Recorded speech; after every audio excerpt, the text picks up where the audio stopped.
ITI কলেজের second ইয়ারের ছাত্রী, ইলেকট্রনিক্স মেকানিক ট্রেনিং। নমস্কার, আমি রিম্পা মণ্ডল। আমি পূর্বস্থলী 2 গভর্নমেন্ট আইটিআই কলেজের ইলেকট্রনিক্স মেকানিক ট্রেনের একজন ছাত্রী। নমস্কার, আমার নাম পিউতানেজা। পূর্বস্থলী 2 গভর্নমেন্ট আইটিআই কলেজের দ্বিতীয় বর্ষের ইলেকট্রনিক্স মেকানিক্যালের ছাত্রী। আমরা যে প্রজেক্টটা তৈরি করেছি সেই প্রজেক্টটির নাম হচ্ছে digital voltmeter using micro controller.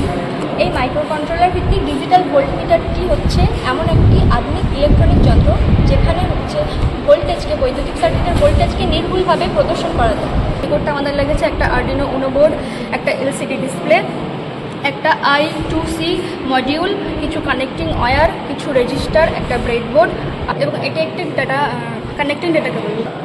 এই সার্কিটটি কীভাবে কাজ করছে সেটা দেখার জন্য আমরা এই আর্ডিনো উনো বোর্ড থেকে আসা ভোল্টেজ সোর্স থেকে আসা রেফারেন্স সোর্স ব্যবহার করছি এবং এখানে একটা ভোল্টেজ ডিভাইডার ব্যবহার করা হয়েছে।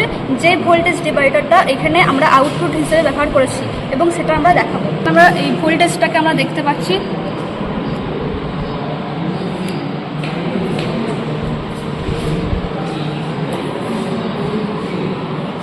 এটা পরীক্ষামূলক প্রজেক্ট।